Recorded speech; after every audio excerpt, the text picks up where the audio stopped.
Welcome to video 12.7b, Solids of Revolution.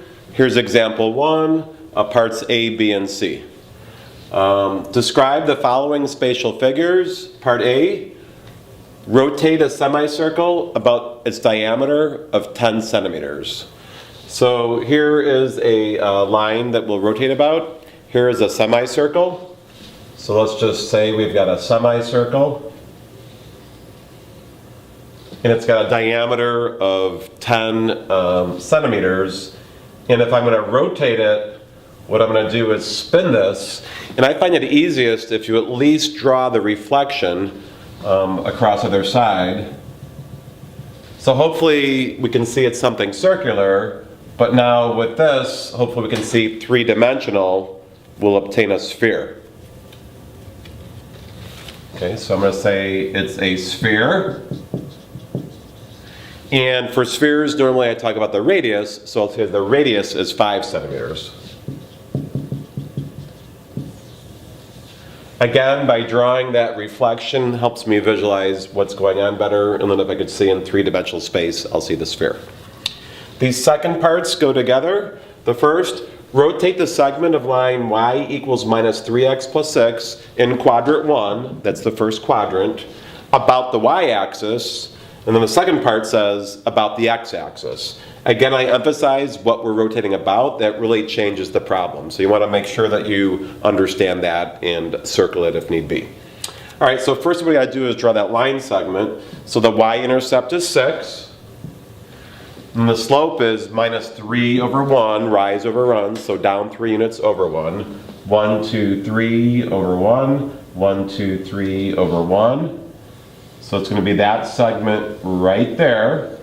This is the x-axis. This is the y-axis. I'm rotating it about the y-axis. I've got this cut out. So rotating about the y-axis. I find it helpful to first draw the reflection.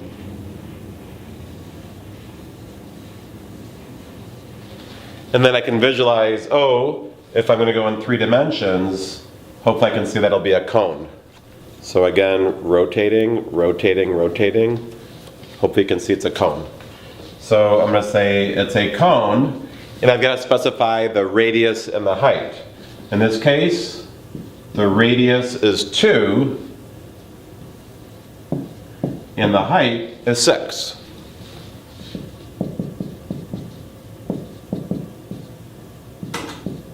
I'll just use units of centimeters. All right, and then this part C, it says to rotate about the x-axis. So I'll erase this. So now what I'm doing is rotating about the x-axis. Now technically with this segment, I'm just getting the shell of the cone. For our purposes, we'll call it a cone. All right, so rotating about the x-axis. So first I find it helpful if we draw that reflection. And then hopefully you can better see that perhaps it's a cross-section of a cone again. However, this time, this is the radius of the cone, and this is the height of the cone. So the radius is 6 units, and the height of the cone is 2 units. So the radius is 6 centimeters. And the height is 2 centimeters. And again, I think by drawing that reflection can really help you visualize the problem better.